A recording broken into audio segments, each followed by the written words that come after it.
T-Speaker 222 XRP Future Millionaire with the side bet on XM and Future Digibyte OG. Oh yeah, did we have some fireworks overnight? Bitcoin dropped about $2,000.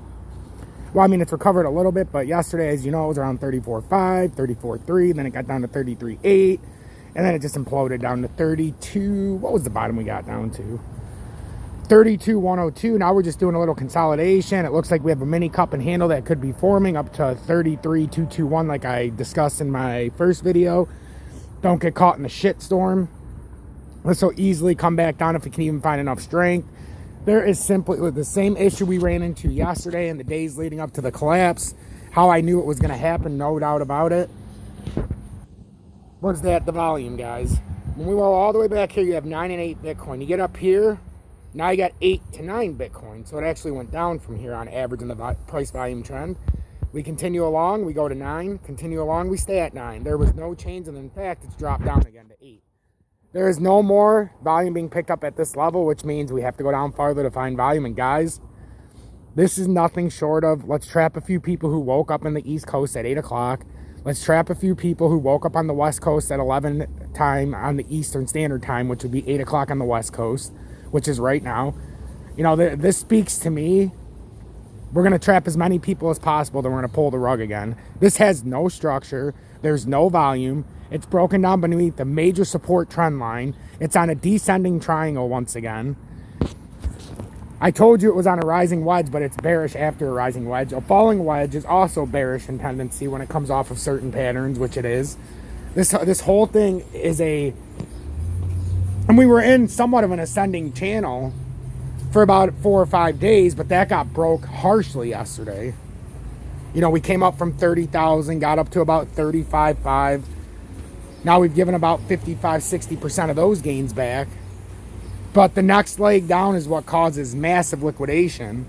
You break that 30,000 mark and you see I have an ascending line because it can hit it at any one of those marks the farther out we go. And then you got the next one right there, 28, and then 22. If we break 22, guys, and we can't hold 20, I'm telling you guys right now, there's a date with Destiny somewhere along this ascension, somewhere in there. And it's not going to be pretty. That would become your overriding support line if it comes down that far. Your mid-tier support line at about 16,000. And then you got a low support line all the way down under 10,000, roaming down to like that 8,967. Oh, yes, because if we're getting to the technicals, we have to come all the way down and revert.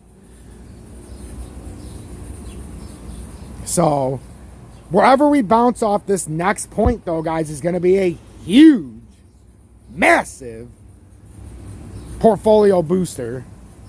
It's going to be one hell of a swing trade, but you're going to have to be on top of it because it's going to be the ultimate trap before the ultimate fall. If I've called it this far, ladies and gentlemen, don't you think I might know a thing or two? When I'm sticking to my guns, when every single person is telling me why it's going to go up, and I'm taking heat from every single person in the audience that wants to make the show look like I suck. Yet again, time after time after time after time, who's the last one standing? Me. Who's the last one with money in their bank? You guys. This community. Tom's Army. I have great news. We were down to 214 members yesterday. We got 2 new members today that signed up. So we're back up to 216. We've eaten a couple of, negative Nancy's that left the community. Usually when that happens, they didn't take my advice. They FOMO'd in and thought they were right initially, and they bagged me in the comments. And then about 24 to 48, possibly 72 hours later, they look completely foolish because it never went up any farther. And in fact, now we've cut even farther than it was before they started running their mouth. Another thing I find quite the backhanded compliment. Tom, you said it's going to crash. When is it going to crash?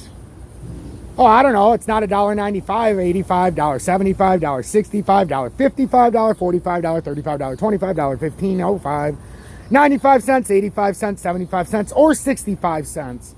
Which means since I called the crash the first time, it's down $1.33. Stop with the condescending bullshit in comments. The crash has already been called and confirmed by me. It's 70% down from where I called it on most of these altcoins. XRP's down 300% from the top. Almost.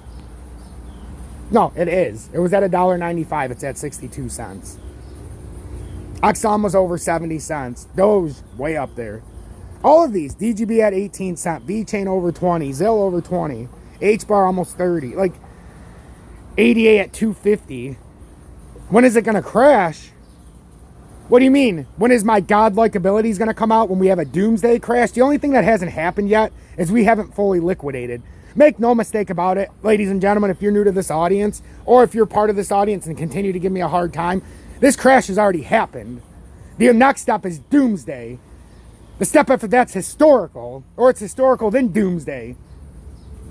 So stop asking me, yeah, you said the crash is going to happen. What do you mean the crash? Yeah, it's going to happen, and it has happened. Is Bitcoin at 64,000? Is XRP at $1.95? Is XLM at fucking 70 cents? Is DGB at 18 cents? Is VeChain 20 plus cents? Is ZIL 20 plus cents? Is HPAR flirting over 30? Give me a fucking break with this crap already. The crash has happened. I predicted it when nobody else was calling it. Nobody else was around on YouTube calling this bullshit.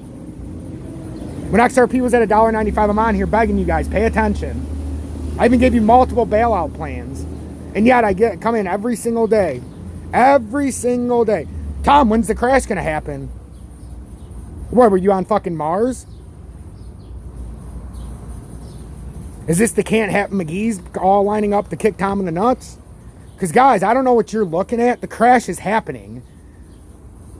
If you wouldn't have listened to me right now and you had $5,000 in your portfolio on any one of your given altcoins, you would have less than $2,000 right now. What do you mean, when's the crash going to happen? I just saved you $3,500 on $5,000 already. So stop with the backhanded compliments, stop with the condescending bullshit, and join Tom's Army for $9.99 a month. I've simply earned it, I deserve it, and you guys need to. You guys need me here full time. All you guys tell me you're long holders, you're full of shit. If you're long holders, you wouldn't care what happened day in, day out. Period. If you're long holders, you wouldn't give a shit about a 2% rise and fall. If you're long holders, you wouldn't be coming at me like you do when it goes up 3%. If you're a long holder, you'd appreciate this channel more than any other because you would see where to buy the perfect support and resistance zones and not to buy. I lay out every single support line. So if you're a long holder, you shouldn't be buying it right now. You should be waiting for 58, 52, possibly 48 and 44, and then down from there. If you're a long holder, you don't care about it being down 55% in a month. If you're a long holder, you don't care about it being down 70% since fucking March or April or early May. So I don't have a lot of holders in here. What I have is a lot of day traders disguised as holders because they don't want to make themselves feel bad because they don't know how to buy into a position. Period. Bottom line. That's what I see on YouTube. A bunch of people don't know how to trade, so they call themselves long holders that tickle their own balls. Well, I'm going to kick you in the balls this morning. You're not a long holder. You're a terrible day trader. You need my channel. Subscribe to Tom's Army. Point.